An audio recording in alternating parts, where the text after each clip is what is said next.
Sinabi ni dating kinatawan ni anak kalusugan na si Mike Defensor noong Lunes na ang kanyang grupo ay hindi na natuloy ang kanilang reklamo ng impeachment laban kay Pangulong Ferdinand Marcos Jr. dyan sa Kamara. Kinatawan at sa halip ay isinaalang-alang ang pag-elevate ng usapin sa Korte Suprema matapos tanggihan ng tanggapan ng kalihim general ng Kamara ang kanilang paghahain. Personal yun ang inclination ko, anya ni Defensor. Noong Enero 22, tinanggihan ng tanggapan ng kalihim general na tanggapin ang kanilang reklamo na dapat ay maging ikatlong impeachment case na inihain laban kay Marcos. Ang reklamo na inihain ni Defensor kasama ang dating tagapayo sa mga politikal na usapin ni Pangulo na si Jacinto Paras, Abogado Ferdinand Topacio at si Manuelito de los Reyes ay nag-akusa sa Pangulo ng culpable violation ng Konstitusyon, pagtataksil sa tiwala ng publiko at iba pang kaso. Itinuro ni Defensor ang tinawag niyang hindi pantay na pagtrato sa mga impeachment complaints. Binigyan din ni Defensor na yung impeachment ay nananatiling tanging constitutional na mekanismo upang suriin ang mga paratang laban sa isang nakaupong Pangulo. Tinuro ni Defensor ang tinawag niyang hindi pantay na pagtrato sa mga reklamo sa impeachment batay sa paghahain ni Abogado Andre de Jesus na natanggap at pinasa sa tanggapan ng Speaker. Wala namang ibang paraan ang taong bayan or any of us to complain against the President and to find out or to get the documents legally, to discuss and debate legally. Ano ba talaga yung participation niya dito? Anya di Defensor. But you're a politician, and what's the motivation behind here? The What do you motivation, think is the motivation behind the refusal to accept? I think, karo sa akin, Colonel Sherda, yung patayin yung mga totoong impeachment. And the first impeachment papasukin nila, and of course, they debate on it. Ayan yung talagang kahina-hinala na mangyayari. Yung mga impeach me, kumbaga hindi totoong impeachment complaint o impeachment article, 'di ba? Article of impeachment. Hindi totoo, yan yung talagang kinuha nila para yung mga karamihan diyan sa mga kaso diyan mga chismis, kumbaga nanggagaling pa sa mga dyaryo at sa mga social media lang na kinuha ng unang impeachment na ipinasa. Kumbaga hearsay, mga chismis. Hindi nga wala pang substansya ang impeachment na inayaan nung una. Kaya talagang delikado. Mukhang hindi ma-impeach tong Pangulo na to.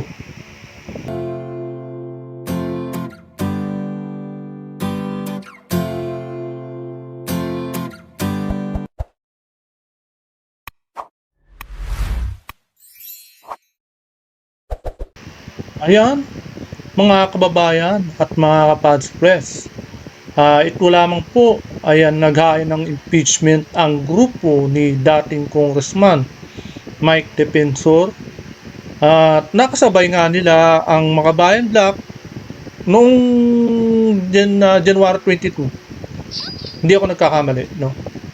Masakit isipin na nakasulasok ang amoy ng gobyernong ito. Lalo na dyan sa House of Representatives. Ang baho ng amoy, lalo na dyan sa Secretary General sa opisina. Ang baho ng sistema ninyo. Ang baho ng amoy ng sistema nyo. Pinagtatakpan nyo pa yung Pangulo. Naubod ng kaso ng kurakot. Diba? May mga nandyan na ebidensya, nag-uumapaw ng ebidensya. Kaya napapagkamalan kayo, natutarig kayo ng Pangulo dyan sa Secretary General, dyan sa opisina ng House of Representatives. Na lalo pong nakakasuka ang amoy ng Deputy Secretary General ang sistema. Dahil sa hindi niya tinanggap ang impeachment complaint na inihain ni Atty. Topacio at Mike Defensor. Itong Deputy Secretary na habang wala ang Secretary General ay siya ang humarap. Mukhang ninenervous pa sa pagharap. Kaya pag binalikan siya nila Topacio at may mapapaglagyan siya dahil binabot na sa korte ang kaso na pagtanggi niya. Imagine, ministerial ang batas dyan pero tumanggi siya. Ika nga opisina ang pinag-aabutan at hindi o tao. Kaya nakakasulasok po ang amoy, ang baho ng sistema nila dyan. Kaya ito po, panoorin po natin ang video ito. About the first two complaints, did you ever bother to read the first two complaints? Yes, nung una, Tony, wala naman akong reklamo eh. Sabi ko, sige, natin discuss. Kasi ang thinking ko, and it's part of the rules, part of the Constitution, pwede namin ipagsama-samahin. Correct. Yung mga complaints na to. So, sabi ko, sige, bahala na kung ano yung mga complaints niyan. And I'm not Hindi naman yun, basta magsabay-sabay, i-consolidate po nila yan eh. Yung mga kaso na yan. Pero nakakapanghinayang, etong talagang mga kaso na impeachment na ilalatag. Yung nakalatag, yung ipapasa nila dating Congressman Mike Defensor. Malakas po to. Talagang attorney at mga abogado talaga pinag-aralan nila yung kaso. Di ba? Sila Atty. Topacio pa. Di ba? Isa yan sa palaban. Talagang magaling mag-analyze ng kaso. Mga na trial court yung experience nila eh. Di ba? Experienceado na sa mga kaso pagdating sa gobyerno. Yung si Atty. Topacio. Nakapaghinayang lang talaga. Dahil nga, hindi nga umabot eh. Kumbaga talagang frustrated. Nakaka-frustrate sa taong bayan ang ginagawa nila. to the complaint of Attorney De Jesus. Hindi ko pa nababasa yan. I heard about the Makabayan Black. Hindi ko alam kung ano yung evidence o yung substance na nandun. But But you sabi ko, tinawagan mo sila, di ba, before you file? yes. But anyway, nung nakita ko na nahinarang kami, ito na yung call. Kasi meron tayong mga kasama sa Kongreso, may mga kasama tayo sa Secretary General's office na nagsabi na, uy, teka, hindi tinanggap. Sabi ko, ha? So I had to call Makabayan Black, si Congresswoman. Sabi ko, ma'am, ano ba nangyari? Hindi tinanggap eh. We were sat, umupo daw sila din na conference and then binanggit. I'm not authorized to receive, I cannot receive your paper, blah, blah, blah. So nagkaroon na lang sila ng video saying na ganito. Right. So sabi ko, ba't gano'n? Hindi ko naintindihan. Legally, operations of law, ministerial lang dapat. Ministerial. There's nothing in the Constitution that says it has to be received by the person of the Secretary General. Yes. It's just the office of the Secretary Office of the Secretary General. Even the House Rules states That's that. correct. That's Office correct. of the Secretary General. Kaya nagtataka kami, and may precedents na tayo. There were other complaints in the past na talaga namang, kinuha ng Deputy Secretary General or anyone from the office. Correct. So nung nakita ko na hindi tinanggap, sabi ko hindi na to. Set up na to. Kasi if you notice all the impeachment cases filed in Congress, Yan yung nakakadismaya na talaga namang nakakasulasok ang amoy ng sistema. Grabe, di ba? Bagay, eto mukhang na to talagang para sa akin scripted na. Kumbagay, may ano na talaga na inunahan na. Dahil hindi naman talaga yung nagpasa ng first impeachment complaint na nagpasa. Hindi naman talaga wala nang kredibilidad yung nagpasa na yon sa first impeachment complaint. Talagang lalaro-laruin lang nila diyan sa Kongreso. Yung mga impeachment complaint yan. Di ba? Kaya nga ito panoorin po natin ang video nito. It is the one, if an impeachment case is initiated by the administration with the blessing of the president, tanggap ka agad. Mabilis pa sa alas 4. But when it is initiated by the opposition or by the minority, ang daming rikititos. So, may batas para sa administrasyon, may batas para sa pero opposition. ngayon na ito nangyari Ngayon na ito nangyari na hindi tinanggap ng Office of the Secretary General regardless of whether the Secretary General is there or not. Tama. Ngayon lang nangyari kasi nung kay BP Sara, ang bilis. Ang bilis nila tinanggap. Talagang may plano sila na talagang linlangin ang taong bayan. Ay, ang taong bayan lang, yan na lang ang pag-asa nila eh. Di ba? Yan lang ang pag-asa nila para mawala ang Pangulo sa pwesto niya. Hindi naman, kaya nga sabi niya, hindi nga pwedeng kasuhan sa ombudsman yan. Makakasuhan lang yan. Pag naalis na sa pagka-presidente yan. Diba? May binanggit, Meron na, may meron binanggit na. sa akin si sorry, Cardema. go ahead. Si Cardema. Cardema, yes. May binanggit siya na gano'n. Sabi Cardema niya, is the Duterte youth. yes, sabi niya we filed I think last year. Oh, anyway, hindi ko rin man alam yun. Pero ito yung first time na nakita ko. Kasi sabi ko, si Atty. Salonga, is a neighbor, mabait naman yung bata. Sabi ko, Attorney, if you cannot receive, pwede bang kausapin namin yung sa harap, yung sa front desk nila, sa receiving area, pa-receive namin. Sir, no one is authorized to accept that. Sabi ko, ba't gano'n? Di ba kayo, pumunta ka sa any office here, malapit dito, go to government office, may letter ka, i-receive nila eh. But you know, you're a politician, and what's the motivation behind here? The What do you motivation, think is the motivation behind the refusal to accept? I think, klaro sa akin, Colonel Sherda, yung patayin yung mga totoong impeachment. And the first impeachment, Oo. papasukin nila, and of course, they debate on it. Ayan yung talagang kahina-hinala na mangyayari. Yung mga impeach me, kumbaga hindi totoong impeachment complaint o impeachment article, 'di ba? Article of impeachment. Hindi totoo, yan yung talagang kinuha nila para yung mga karamihan diyan sa mga kaso diyan mga chismis, kumbaga nanggagaling pa sa mga dyaryo at sa mga social media lang na kinuha ng unang impeachment na ipinasa. Kumbaga hearsay, mga chismis. Hindi nga wala pong substansya ang impeachment na inayaan nung una. Kaya talagang delikado. Mukhang hindi ma-impeach tong Pangulo na to. Form and substance. If you look at as requirement of the Constitution, 10 days. Within 10 days, i-refer ni Speaker sa order of business. Right. From plenary, 3 days to the Committee on Justice. Yun na yung initiated eh. Right. Are Yung you 3 days na yun. saying the one that was accepted is an impeach me complaint? Impeach me complaint. Impeach me complaint. So you're saying that the first impeachment complaint is quite weak. It was really Yes. meant to safeguard the one-year ban. Ito Michelle, Nani, ito natatawa ako. I was surprised na si Claire Castro reacted. Sabi niya, i-prove mo, Mike, na mahina yung first complaint. Sabi ko, bakit ako? Ako kailangan yun. Di ba parang unang-una, palasyo siya. Dapat ang stand niya, all complaints are weak. Wala yung basis. Di ba dapat yun? Ngayon ako, Para kasing pinagbibintangan pa na yung first complaint totoo naman. Gusto ni Claire Castro na na naghahamon na gustong maging malakas yung first complaint. Grabe. Anti-Claire. first complaint is big. Pero the fact that they're doing this, hinaharang nila yung talagang process Sa amin na ang dapat. sinagot mo, Oo. Boss Mike. Tanggapin niyo yung sa amin because I can prove that impeachment complaint is weak.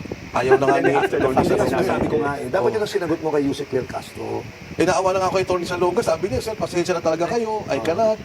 And syempre, naintindihan mo naman na pag-utusan itong mga to, kawawa naman. But just the same, you said you're going to the Supreme Court. Ako, You're not going back anymore to Congress to refine. yun ang aking inclination. Personally, yun ang inclination. Kasi ang problem ko is, yung kay Atty. De Jesus, nireceive na ng Speaker's Office. Was Garfield present when she filed the case, the complaint? Sabi nila, yes, Okay. it was there. But until it's calendared sa House plenary and relegated dun sa Pero kami kasi, justice. pag file namin ngayon, gano'n pa lang nila itatransmit. Pwede lang i-transmit ngayon or bukas.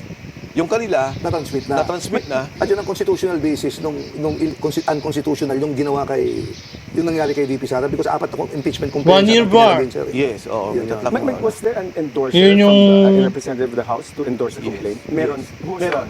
that? Actually, nangyari dyan sa Kedwin, may mga kausap kami. In fact, we were in the office of a congressman.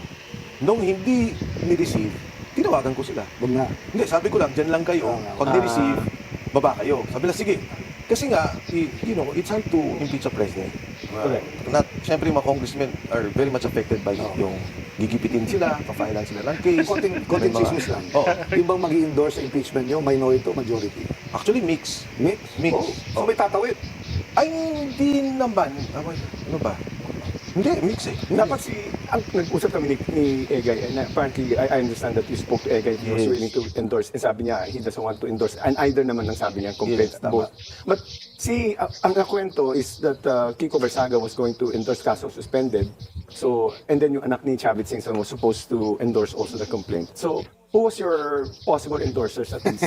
Ayaw nga nila sabihin. Yan yung hindi masabi ni dating congressman Mike Defensor. Kaya nga, kapag ka nasabi niya yan, di babalikan yung mga congressman na yun na nag-endorse sa kanya, na tumulong para mag-endorse.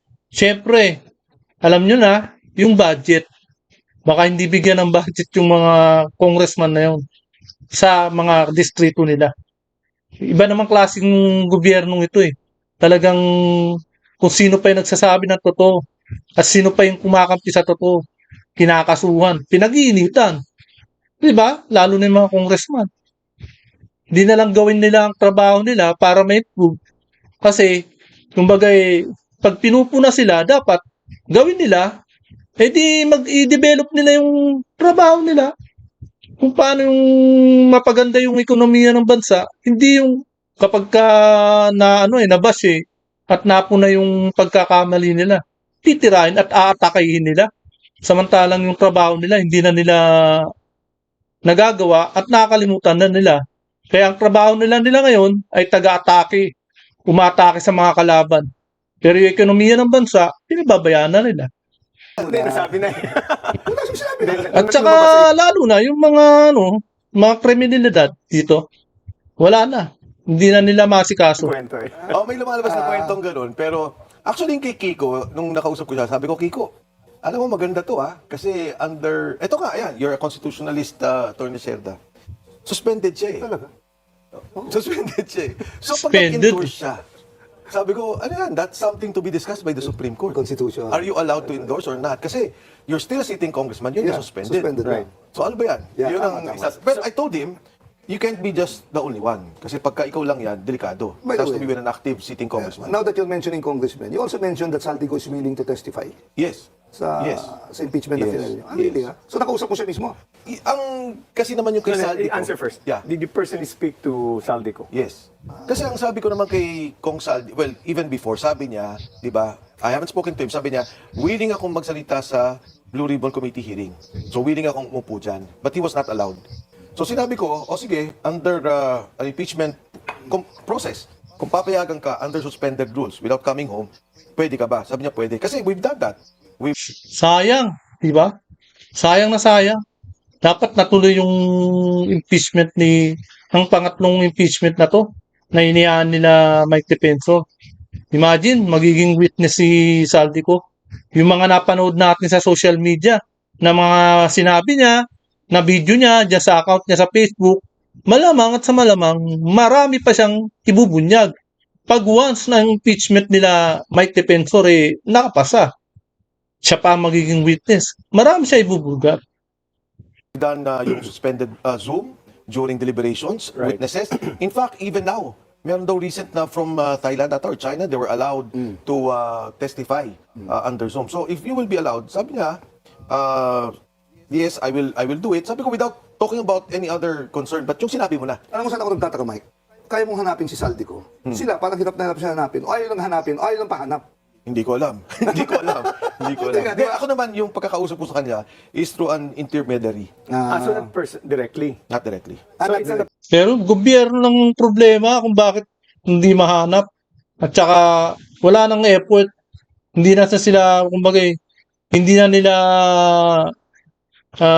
nila pinupursue na hanapin pa si Saldico. personal conversation between you and Saldico. Oh yeah, yes. You did? Yes. But somebody intermediated and connected the both of you. Yeah, to be specific about it, kayo nag-usap sa telepono, then I was able to talk. Speakerphone. Yeah. Itago lang natin yung sa pangalan na Ace Badbers. Joke. No, pero, I remember the Gutesa case. You spoke to Marcoleta, pero may history na pala kayo ni ni Senator Marcoleta. Nung panahon ng pandemic, nag-promote na Ivermectin kasama ni Marcoleta. Tama, anong klaseng history sinasabi mo kasi? Yung nangyari naman kay... Kasyon ito, good boy. yung nangyari naman... Pasaway lang sabi ni Jay. Yung nangyari lang kay Marcoleta noon, kaya naman din siya nagalit at na-trigger din ako. Ako yung una then I brought him in. Sabi ko, tingnan mo to, pinapayagan lahat ng mga gamot na unproven, pero itong isa hindi. Bakit kaya? Then, when we started talking to FDA, the Department of Health, doon na kami na parang there's something wrong with the policy at that time. Anyway, doon ko siya nakasama. Alam mo, ang kwentuhan sa labas, may COVID ka raw ngayon. Paano COVID? Hindi kasi takot yung mga tao lumapit sa'yo. Ito si Edwin kanina, sigurado ko wala kang warrant to Hindi! Tinanong ko sa kanya, baka may NBI sa labas. Hindi. Kunin niyo muna yung kape dito, ha? Sobra na Yung, asukal to. yung NBI sa labas kanina, Nani Braganza Investigation Services. Tinampi niya yun. Yan, tama. Oo, di ba? But, you've been recently involved in certain controversies. The Gutesa situation, the one that you mentioned na tumakbo yung staff ni Saldico na binugbog. In fact, that's the reason why NBI, did NBI question you on that? No, they called me up. Okay. Alam mo, kaibigan ko naman yung NBI and then personally, good friend. So they mentioned, sabi ko, no, I didn't say NBI. Sabi lang is may nakitang wallet, yung may nakitang NBI ID. And then si Attorney Magdon was kind enough to tell me, sabi niya, oh, pag kami mga ganyan reports, sabihin mo sa akin and I will help. Then I really appreciate yung... Kasi naging guest dito yung NBA director, binulungan niya. Napunta ka. Mabait yun, si Attorney Lito, magaling yun. Professional. Professional. Hindi naman tama. Very, very sparing akong Further action, di ba? Wait, but aren't you worried about your reputational risk? Or is there something to risk? By the way, tatakbo to. Masaka na natin pag-usapan yung future plans nito. Actually, no, Nani, Hindi ba Sige, si Mike dito? hindi, yung... Pinapat na akong tinatanong, anong endgame? Anong gagawin natin? Ano bang mangyayari? Bakit ko sinasabi, bakit kailangan tanongin yung endgame nang may nakikita tayong mali? May mali talaga eh. Alam natin may corruption. Lahat tayo na-involved sa gobyerno, cabinet, congress. Ngayon lang natin nakita yung massive corruption. Ang tanong, is the president involved? Ang theory ko, ang assertion ko, the president is involved. Toby Chanko, when you hear him, di ba, sasabihin niya hinto siya kay Martin Romualdez. So alam natin, I'm sure kayong dalawa may ganyan kayong sariling pag-iisip about these people, including Martin. At Kaya nga, yung sa taong bayan, napapaisip tayo di ba? Napakalaki ng nawala sa kaban ng bayan. Nakurap lang. Hindi bilyon, hindi ho bilyon. Trillion po ang nawala. At saka, di ba, hindi po ang involved dito lahat secretary, congressman, speaker, hanggang sa pangulo na. Grabe ang corruption, di ba? Yan yung tinutukoy nila na mas corruption talaga. minimum. So bakit hindi natin pabayaan yung totoong investigasyon, an impeachment case, to discover the truth? I think, for me, politically, morally, ito yung tamang gawin eh. Pag pinabayaan natin ito magtuloy-tuloy, yung sinasabi lang parametric formula, galingan sa Makabayan Block, nag-serve tayo sa Congress. Magkano budget natin per district? 70 million. Noon tayo. 30 million nasa SOF. Huwag ka makialam sa National Infrastructure Program. Yun ang sayo.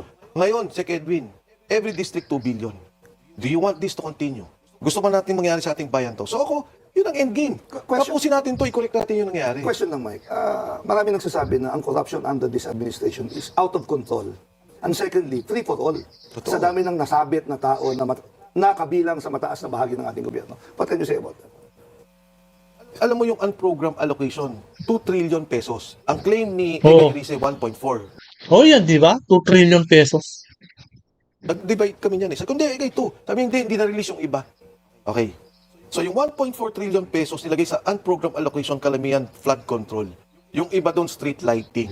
Yung alam na natin yan. This is a 2025 budget or From previous? 2023 to 2025. 24, 25. Ito, personally, for Metro Manila, nakakasama ng loob. May budget for Metro Manila Subway. Kasi kasama yung sa NEP eh. Pag-submit, Hindi lang. Pati yung budget sa PNR na ine-elevate nila yung release. Dine-develop nila yung release, di ba? Pinapataas nila yung release para maging tawag subway din, kung kaya parang kagaya ng MRT. Para nga bumilis di ba, yung PNR. Sobrang bagal na kasi ang PNR. Pero kapag tinaas na yung release niyan, bibilis at bibilis na yan. Pero ang tanong hawak pa ba ng gobyerno yan? Baka pagbalik niyan, private na yan. dahil foreign obligation natin to the foreign funds. Yun ang masakit tayong pondo doon. Ang ginawa nila, kinuha nila yung pondo doon, ito naman yung nilagay sa unprogrammed allocation. So meron ka ngayon na butas na mga 400 billion yan total. But if I'm not mistaken, Kaya, di ba, naalala nyo? Na yung may binito si Bongbong Marcos na 92 billion. Di ba? Kasama yan. Iyan yung ibinito rin ni Marcos, inilagay sa program. Tapos yun, na tinarget ni Marcos ngayong 2026. Binito niya. Every year, dapat mga 150. Para lang to 200 masabi ang na may nakalagay na pondo binito. dyan. Yun naman ang binubulot nila, lalagay saan program. Yung 150 na yun to 200, lalagyan naman nila ng mga flood control. Oh. So yung 2028 na dapat nating tapos na yung Metro Manila Subway, wala na. Wala na. Yan, 2022, Wala. na-delay na. Sorry, Micah, I'm not trying to contradict you, but I watched one of the Senate committee hearings sa budget. This was asked specifically. by one of Tanggal the ang senators. pondo. At ang sagot ni Senator Win Gatchalian, because siya yung finance head, di ba, is that ang sinabi sa kanya, mahina yung absorptive capacity ng specific project na yan. So therefore, maraming tulog na pera, inilipat muna nila. Totoo ba to o palusot lang to? Ako palusot. Okay. Ako palusot. Pero whether palusot o hindi, ang mga problema kasi ng absorptive capacity na nabanggit nila, like all of us, Wait, Yeah. just for the Yeah. record. That is a private, may trabaho niyan. That's not government eh. May contractor yan eh. So, I don't know why it's being called a lack of absorptive capacity. No, it's a government-funded project. It's a government-funded project. It's not just a government-funded project. It's a foreign-assisted project. Yes. So, but yung nagtatrabaho doon, hindi gobyerno, it's a private contractor. No, yun. even that But ang sinasabi ng absorptive capacity kasi, yung ability to spend the money on time. When you are given a budget. okay, pareho naman kayong correct. Yes, For di ba? example, nung C5, may foreign funding yan. Sabi ng, well, in this particular case, JICA Oo nga. yung ating sa Metro Manila Subway, uy, i-clear nyo na yung kalye. Di ba? So yung road right of way, yan na yung mga delays. So doon yung sabi absorptive capacity. Malamang gobyerno yung mag-clear. Oo. Ayan, gobyerno, pero gagastos din ang gobyerno dyan. Ang laki ng gagastos nila dyan. Right of way. Pero if you recall, nung panahon natin na yan, talagang pinost natin. Bayani Fernando was there, nag-clear siya, so nagawa yung C5. So in the same light, in the same manner, yun din ang debate ko dyan. Bakit mo kukunin yung pera dito, ilalagay mo sa unprogram allocation, tapos lalagay mo ito ng flood control? Sana ginawa mo na talaga, kung ang problema, kunyari, yung mga informal settlers, hindi ginamit yung pera para itayo yung bahay, para ilipat sila. In that particular case, Napaka talaga sinungaling ng gobyerno ko. Talagang napakakurakot. Imagine, unprogram eh. Hihingi ang kukunin, nakakakuha lang ang unprogram sa mga tinutubo o mga interes na budget ng isang gobyerno. Hindi yung nangungutang ka ng trilyon. Tapos ilalagay mo lang sa program. 'Di ba? nung panahon ni GMA kasi, very strict siya eh, when it comes to expenditures. Like in our case, may mga foreign assisted project kami, like, di ba? Oo, yan. Hindi gumagalaw yung local counterpart. Apektado kasi yung foreign counterpart. Kasi kung minsan utang Yun yun, binabayaran natin interest eh. Yes. So, pinapagalaw ito. Yun lang naman ang gusto kong sabihin. Tama, pinipilit yun. Ngayon, pagka deliberately, dinelay mo yun, para may butas ka lang para lagyan ng budget, yun ang mabigat. The foreign assisted project Kaya nga sabi sa inyo, itong taon na to, patay ang infrastruktura natin. Dead. Talagang deadly weapon ang dating ng corruption dito sa 2026. Pinatay yung yung subway tsaka yung PNR na talagang kailangan na ng mga tao na para sa mga ng traffic, para maibsan ang traffic. Lahat sumasakay na sa EDSA, lahat sumasakay na sa mga express. Wala na mapagpilian ng mga tao. Wala na kumbaga halimbawa, kumbaga nalilate ka na. Lagi kang ang haba-haba ng oras lagi ma-traffic sa express, sa bus, di ba? Pag sumakay ka ng PNR, kaya sa subway, may may oras yan pero tuloy-tuloy yan. Di ba? At talaga mas mabilis pa sa mga sasakyang sa mga kalsada yan. that was put under unprogrammed allocation was the authorization cover.